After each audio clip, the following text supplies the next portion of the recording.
Good morning, everybody, and welcome back to our investigation room during our Week of Wonder Mission Mystery. How have you been getting on? It's great to have you back with us. I'm glad we could regroup and find out what everyone's been up to. So that's my first question to you this morning.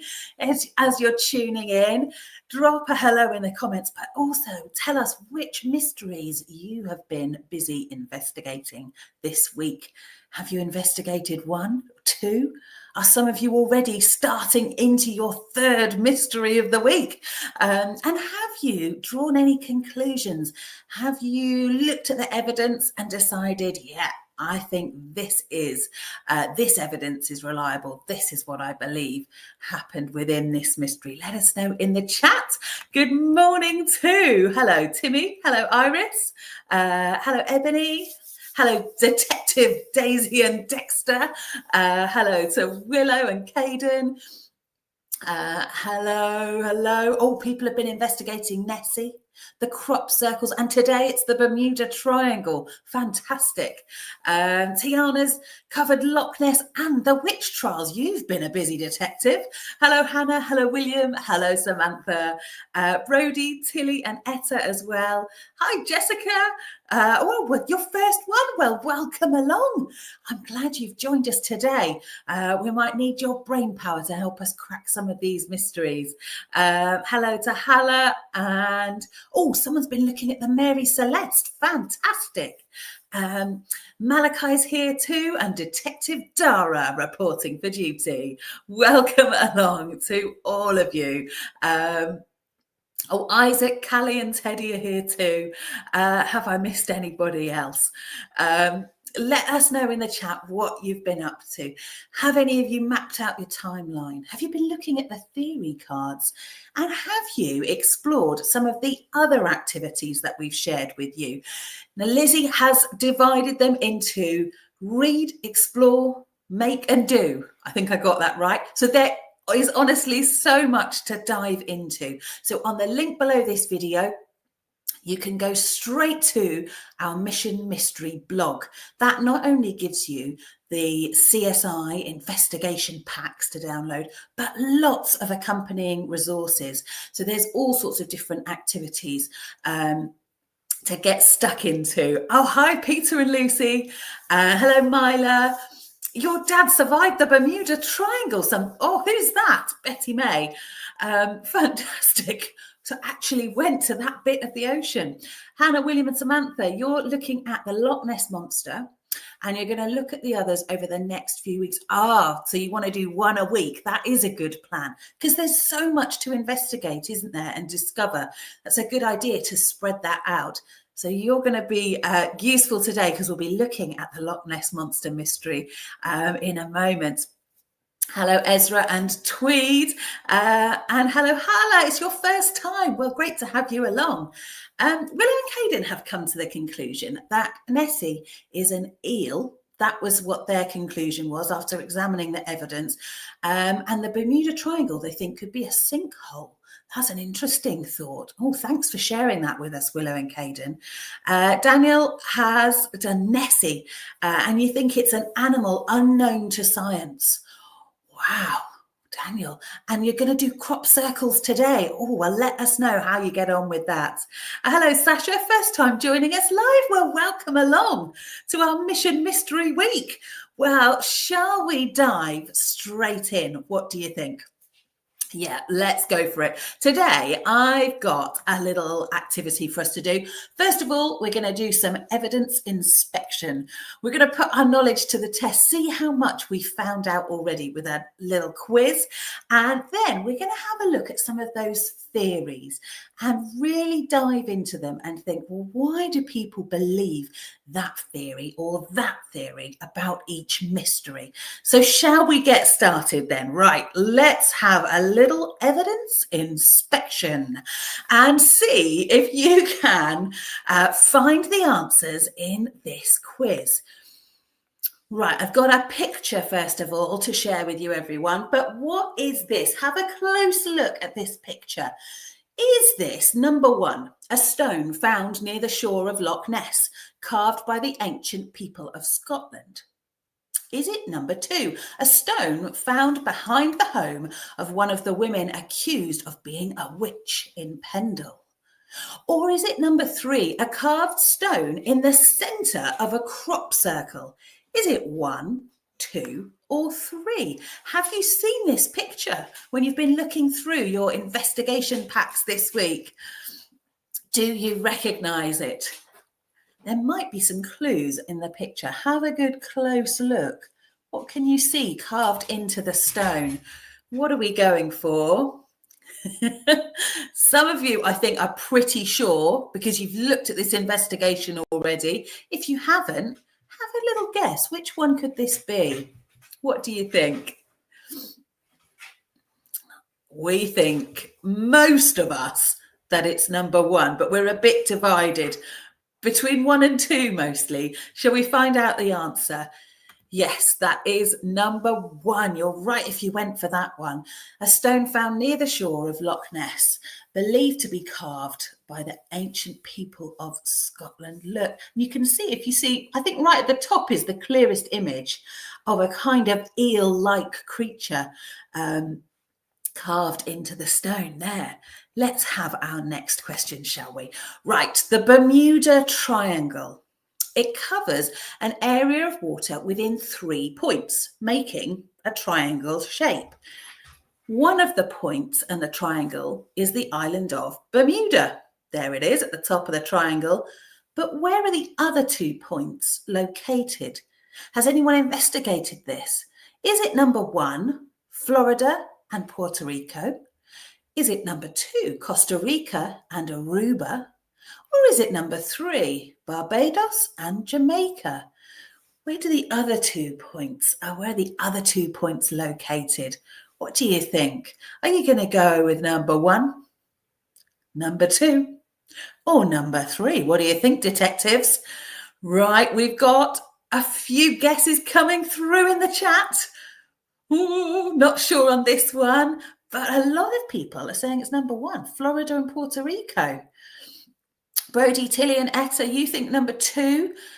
Willow and Caden think number 1. We're a bit divided. What are we going to go with? Shall we reveal the answer? It was number 1. Yes, those other 2 points are Florida and then Puerto Rico. Let's see another question. What is this?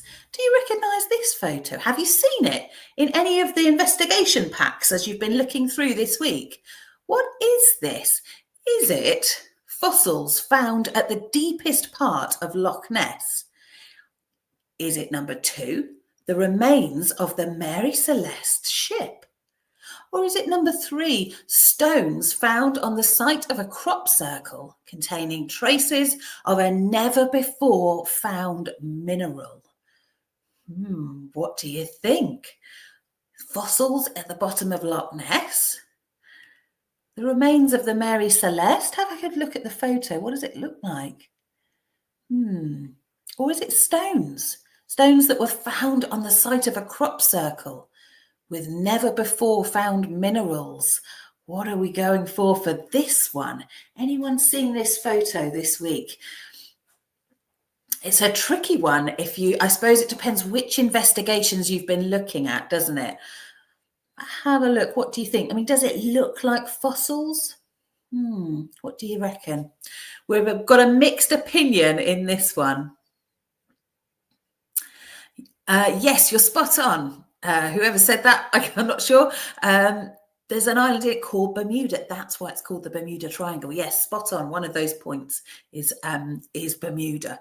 Let's have a little look at this answer then, because I think we can't quite decide in the chat. A lot of people thinking it could be number 3, though. Let's see. It was number 2, the remains of the Mary Celeste ship. Because remember, it wasn't ever sunk. It was discovered, wasn't it? It was discovered empty, abandoned. And that is parts of the remains of that ship. Let's have another question, shall we? Right. Have a go at this one. During his first voyage, shortly before reaching land in the Bahamas, an explorer reported in his journal a sighting of an unusual and unexplained light in the distance.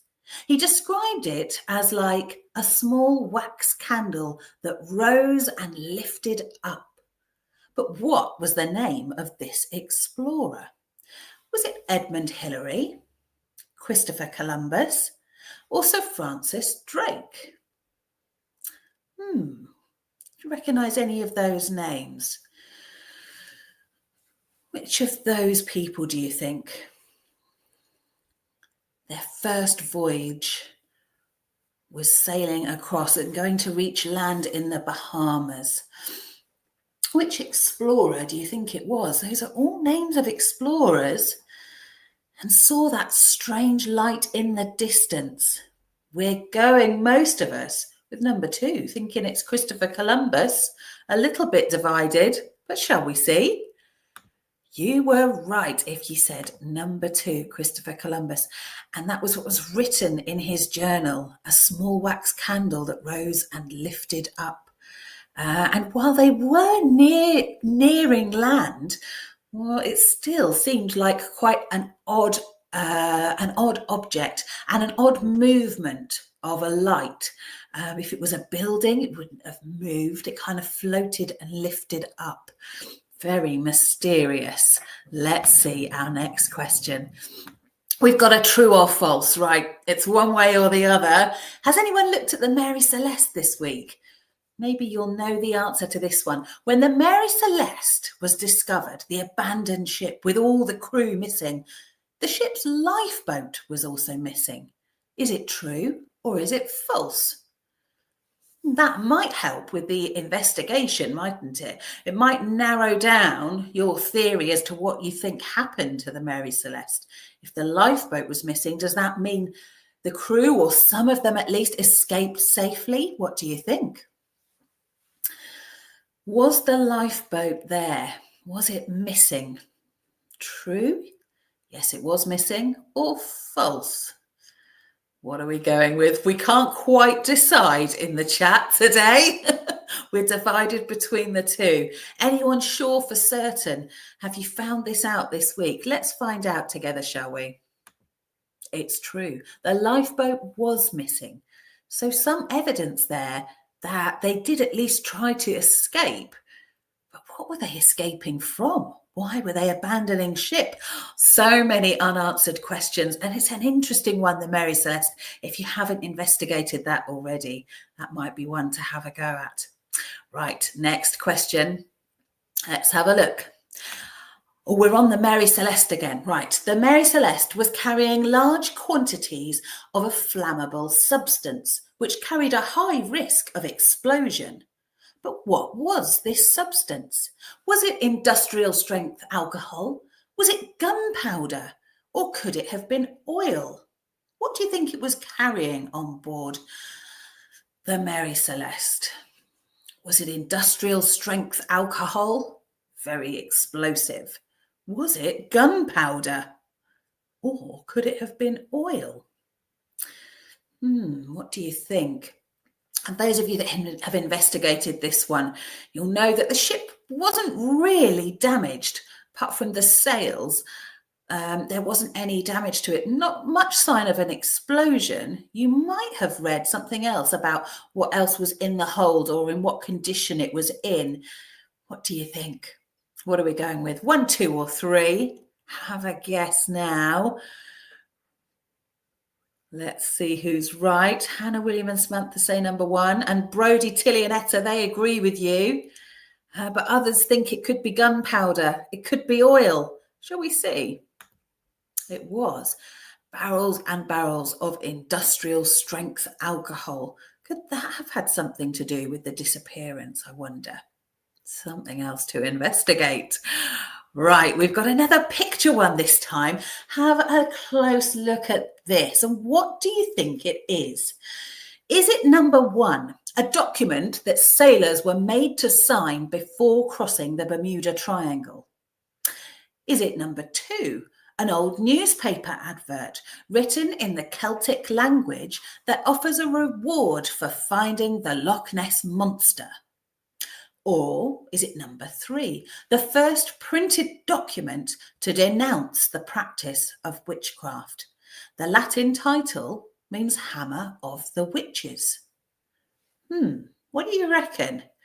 What is this? Is it the document the sailors were made to sign to say, yes, they would agree to cross that Bermuda Triangle? Is it an advert saying a reward for the person to capture the Loch Ness Monster? Or is it the document that denounced witchcraft? Do you think that's written in Latin? Does it mean Hammer of the Witches? What do you think on this one? Let's have a look in the chat, see what we've got. Lots of you are going with number 3 for this one. Maybe 3, not sure. Brodie and Tilly say it's 3. Couple of people thinking it could be 2. We've not got very many ones. So we're thinking, yeah, it does look like it's written in a different language, doesn't it? So that maybe narrows it down. Let's find out. It is number 3, yes. The first printed document that denounced the practice of witchcraft. Let's see our next one. Oh, we've got another true or false. Right, which way are you going to go this time, everybody? The clearest photo of Nessie, the Loch Ness Monster, that has ever been published was taken by Dr. Kenneth Wilson. He later admitted that the photo had actually been a hoax. Oh dear. The monster in the picture was really a toy plastic dinosaur that had been stuck on a miniature toy submarine. Do you think that's true? Or is that false? Well, I know lots of you have been investigating the Loch Ness Monster this week. So have you come across this fact? Are we going to be more sure on this one? What are you going to go for? Is it true or is it false? Was the photo that was faked, was it really a toy plastic dinosaur attached to a miniature submarine? What do you think? We're pretty much all saying it's true, so let's find out. Yes, you were right. It was true. That's how that photo was faked. It was a hoax, not a real photo of the Loch Ness Monster, but it definitely had people fooled, didn't it? Okay, next question. Have you come across this word this week? What is a kelpie? Is it a 17th century prayer which people believed was adapted and used as a curse by witches in Pendle? Or is it number 2, a shape-shifting water-dwelling creature? Its most common form is a horse. Nearly every loch or river in the Highlands of Scotland has its own tales of kelpies. Or is it number 3, an 18th century farming tool, which people suspect is what was used by people to flatten crops and grass to create crop circle designs? So what do you think it is? A 17th century prayer? A shape-shifting water-dwelling creature? Or an 18th century farming tool? What is a kelpie? What do you think? Right, we're divided here, but a lot of people are saying number 2. I think that gets the most votes in the chat. Let's have a little look and see if we're right. Yes, that is a kelpie. Is a shape-shifting, so it can change into different forms, mostly water-dwelling creature. And yes, kelpies pop up in a lot of myths and folklore within Scotland. And different lochs and rivers have their own stories around the kelpies. So another possibility, could that be what the Loch Ness Monster is? Let's have a look at this one. Okay, 3 photos here of some famous landmarks. The largest ever crop circle appeared at Milk Hill in Wiltshire in 2001. So this was the biggest one ever measured. But which landmark was it close to? Has anyone explored crop circles yet this week? Was it closest to Scafell Pike, to Stonehenge, or to Hadrian's Wall? What do you think? The county of Wiltshire, Milk Hill. So that location might help us narrow that down a bit. Anyone know where those famous landmarks are? Could it be Scafell Pike that it's near? Is it near Stonehenge? Or Hadrian's Wall? Right, Brodie and Tilly are straight in. They think number 2. Hala thinks maybe it's Scafell Pike that it's near. We're divided here a bit between 1s and 2s. A few people saying Stonehenge. What are you going to go for? Have a go. Oh, some people have looked at crop circles. You're pretty sure that it is number 2. Stonehenge, yeah, was really near to Stonehenge, that crop circle that was discovered in Wiltshire. Well done, guys. Right, another one here, and this time it's about the Pendle witch trials. This was such a high-profile event in history that even the king got involved. King James I of England wrote a list of ways to spot a witch. But which of these was not on the list? So we're looking for the false one here. Which of these do you think wasn't on the king's list? Was it 1, a witch has no shadow? Was it 2, a witch can curse people by giving them the evil eye? Was it 3, a witch makes potions and medicine from plants and herbs? Or was it 4, a witch has black hair? What do you think? Some of you have seen these maybe. Can you remember which one isn't on the list? Or if you haven't looked at the Pendle witch trials, have a guess. What do you think? Which one would definitely be on the list? Which one do you think is least likely to have been put on that list? I mean, it's an interesting list, isn't it, really?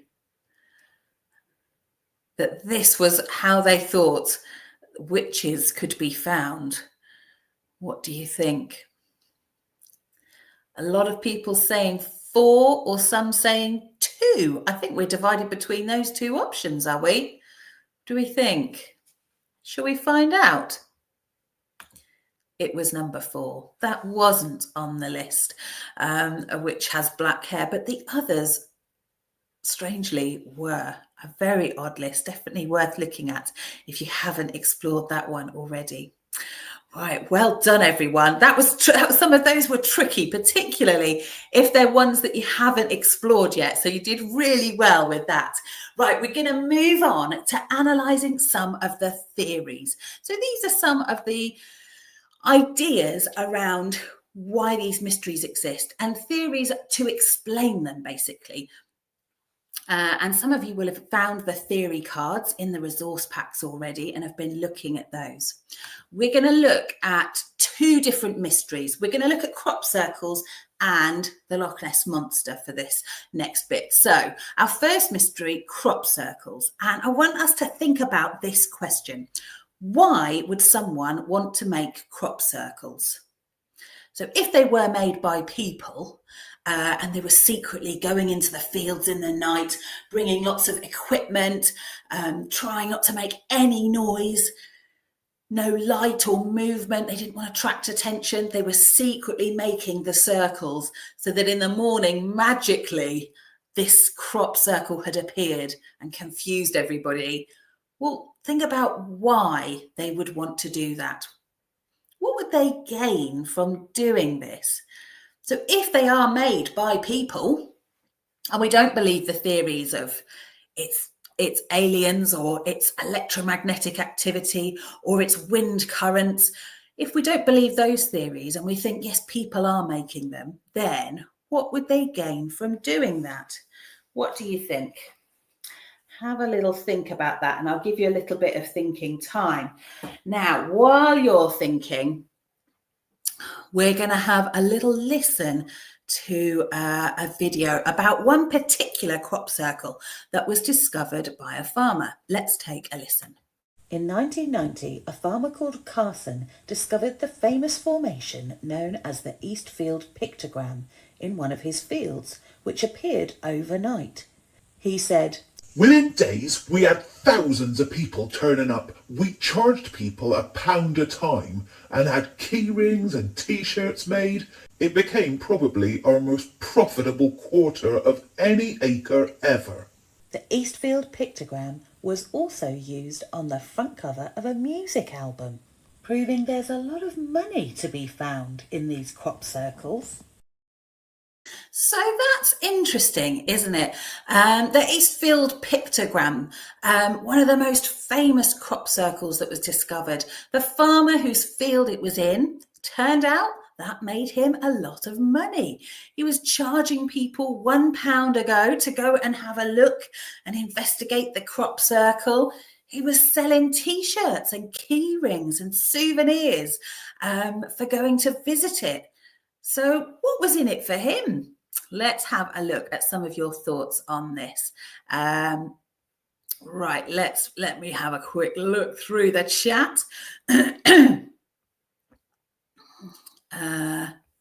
Let's see, what have we got? To let others admire their work.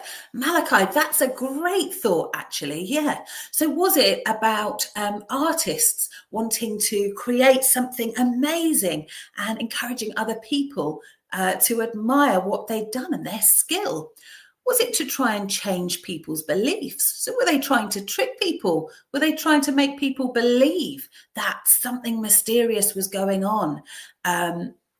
Maybe to make people believe that aliens existed. They do it because it's art. Yeah, it is a really creative form of artwork. I mean, look at those pictures we've got there. They're so intricate and visually they're amazing, aren't they? Willow and Caden think it would bring people to see it. They would make money from it. So it creates its own tourist attraction. Yeah. Oh, Lucy's got an interesting theory here. You think sheep made the crop circles at night. An interesting theory, Lucy. Or do we think it was to get people to think there are alien signs, there are signs of aliens, and to make money from that? Hala thinks that that's the reason. Let's have a look. Secret code. Oh, I like that. Is that you? Is that Daniel? Or Dara? I can't remember names. Secret code. Oh, I love that. Could it be sending a message, some sort of secret code between people? They might do it to, make people believe that aliens are real.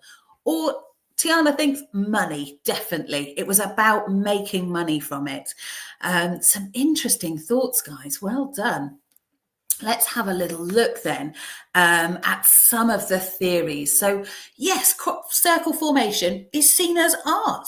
Lots of people have shared techniques online about how to make the best crop circles and have publicized this on social media platforms. So for artists, a great way to show that art form and to show people a behind the scenes hints and tips on how to make the perfect crop circle.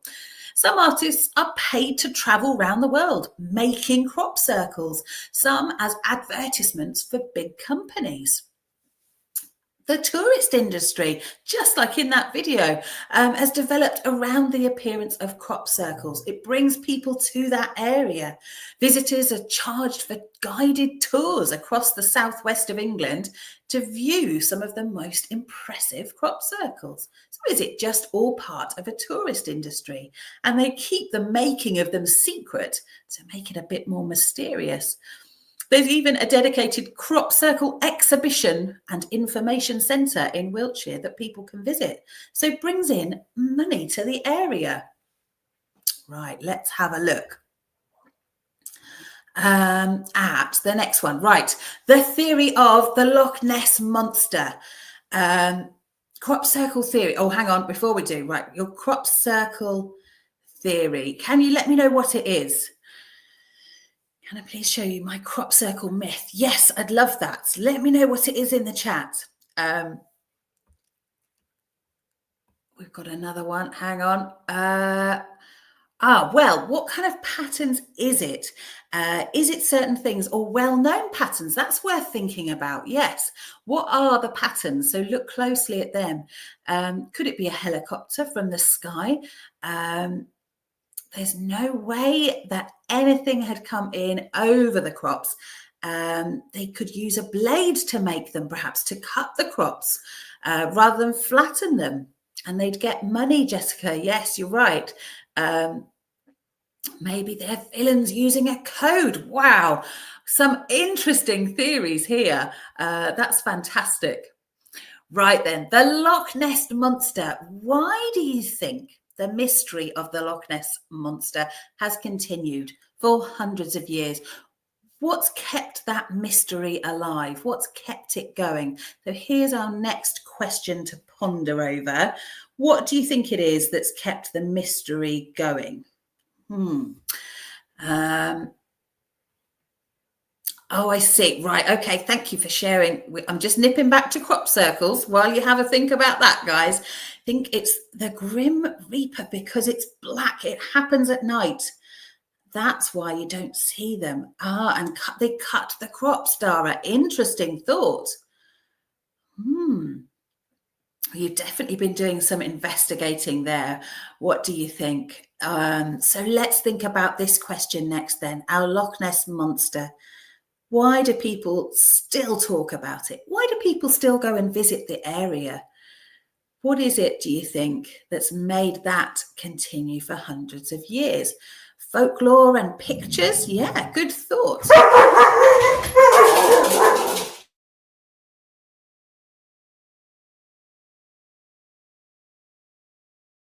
Sorry about my dog making a lot of noise there. She's woofing at the postman. Right, while you have a think about this question, let's have a little listen to some people's theories on why the Loch Ness Monster mystery continues to have us all confused. It's because of that famous photograph, the one that turned out to be a hoax. People believed that picture for years. It was a respectable doctor that said he'd taken it. People didn't think someone like that would lie. I'll tell you why people believe in Nessie. It's because it's been investigated so seriously. I remember back in 1987, a marine biologist and a whole team of 24 boats swept Loch Ness with their fancy sonar scanning equipment. All that money spent on the investigation made people think it must be true. People believe there's a monster because that's what they've always been told. For hundreds of years, storytelling is passed down through generations. Folklore and legends are an important part of tradition in Scotland, and people want to believe. It's all about the money. Loch Ness has become a landmark and a very popular tourist attraction. There have been over 1,000 sightings of the Loch Ness Monster recorded over hundreds of years. People come here for a day out. They stand there looking at the water for hours. They want to take a chance that they might actually see Nessie. Well, what do we think? It's interesting looking at some of your thoughts in the chat. Let's have a look because it's such a mystery. It's so intriguing. I definitely agree with you there. People just love a mystery, an unexplained story. Somebody thinks Nessie could be real because a lot of people claim to have seen her. Yeah, we heard in those comments there, didn't we? Over 1,000 sightings of Nessie. What do you think? The fame. And to be that person that saw it, yeah, interesting thought there. Is it just about getting famous? Do you think that's why that doctor faked the photograph? It could be a plastic toy. It could be real. Brody and Tilly say, I thought that it was the Loch Ness. I thought it was.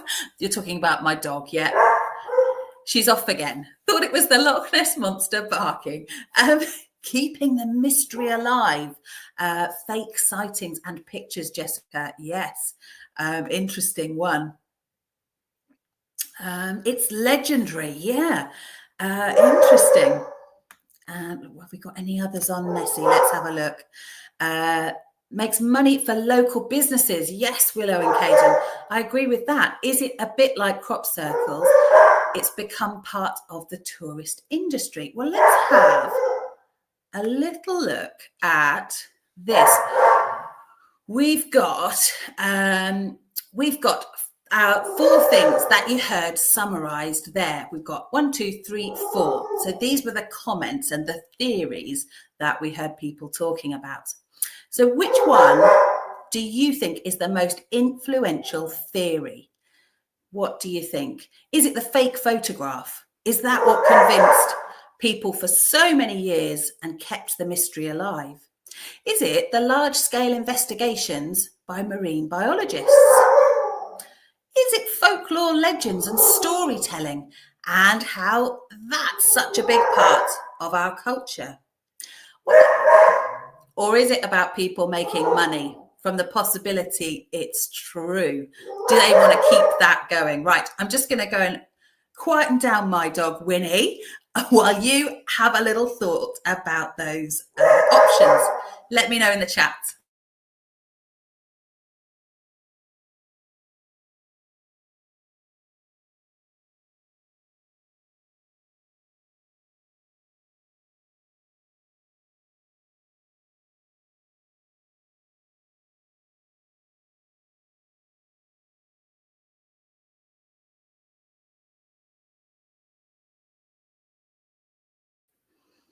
Right, I'm back. That's the joy of doing things live, isn't it? I never quite know what she's going to get up to. Right. Let's have a look then. What are we going for? What's the main one? I'm going to try and count up the votes in the chat. What's the main theory that we think, yes, that's the reason why Loch Ness? Oh, good point. Is it a combination of all of them? Is it because all those things coming together make it a really believable story? Yeah, is that what you think? Some of you think number 3, and number 1 is quite a popular one. Yeah, the fake photograph. Is that why? Is that what kept people believing it for so long? And it seemed so true that that's why they think it must be something out there. Just because that photograph was faked, other people have taken photographs of disturbed patches of water or dark shadows. Do you think one of those could be true? What do you think? Callie says 3 mainly because of the storytelling and the legend being passed down. But it's a mix of all 3, yeah. So perhaps began as number 3. I think, yeah, you've got a good point there, Callie. Callie began as number 3, but over time, we've then got more involved in the myth. We've gone and investigated it. We've had ships out in the loch, surveying it with sonar equipment. We've had people making money from visitors coming and hyping up the myth and the legend. And we've had these sightings, whether they're real or not. Well, that's up to you guys to decide. That's where your detective work comes in. And talking of your detective work, I think we should have a little look at some of it. To round off today's session, we're going to take a look around the investigation room and see what you have all been up to. And it might inspire some of you to do a little bit more investigating yourselves. Let's have a little peek into some people's investigations. Well, here we've got the timeline. This is the Loch Ness Monster timeline here, along with some of the event cards running alongside it in order. Completed the timeline so far. This detective thinks it's not true, but you're planning to do further investigation. I'm not sure whose picture this was that was sent in, but well done. Thanks for sharing that with us. Now some of you have been drawing the Loch Ness Monster. This is one of the activities that I was talking about earlier that's in our blog. Click the link below. You'll find all these different activities there. This one, how to draw a Loch Ness Monster. And I think we've got some colouring as well. Yes, some interesting colour predictions as well. You can decide what colours you think the Loch Ness Monster might be. Let's have a look at some more investigations. Right, this is Ollie so far. He decided to investigate the crop circles and has made an alien. I love that alien, Ollie. It does look quite cool with the cool sunglasses on. Again, I love those legs and the furry blue body. And you've also coloured some tessellation activity. Again, these are all there to have a go at alongside your main resource packs. We've got Tiana, who's been investigating the Pendle witch trials. Have a look at that. We've got everything spread out there.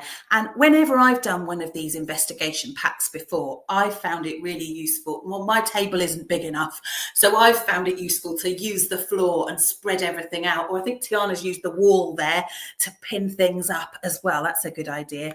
Tiana's also been investigating Loch Ness. And I love the way you've added a big wiggly monster to your timeline. That brings it to life. You've got some great photos there too. And who have we got here? This is Willow and Caden. They've launched their investigation into the mystery of Loch Ness. I think you're doing a mystery a day, aren't you, you two? So we've got their case files here. They've added all their information. And they've done the Bermuda Triangle as well and started analysing that. And you're moving on, I think, to crop circles today. So let us know how you get on with that. I would love to see some more of your investigation work, whether that's creative things that you've done, whether that's conclusions that you've made, or just some of your ideas and theories. And which one you support most as you move through the investigations. So well done, everyone. Keep up the good work, detectives. And we've got a sharing post in the Facebook group, Twinkle Home Educators Facebook group. If you're not a member, join that group. That's where we can share all of our work and our ideas. So add anything else you'd like to that. I'd love to see what you've been up to. Well, thank you so much for joining me today. I'm very sorry about my noisy dog Winnie in the background in the middle there. I think she just got overexcited at all this talk of monsters and ghost ships. So have a brilliant rest of your week investigating. Let us know and keep us posted with how you get on. And I'll see you all very soon. We've got lots of fun in store coming up. We're doing a special Halloween and autumn week coming up very soon. So whether you're celebrating Halloween or whether you want to dive into a few autumn activities, that's coming up really soon. And also news of the rest of the term will be coming across very soon and the different lives that you can get involved with. So have a great rest of your day. Keep investigating, everyone, and I'll see you again soon. Bye.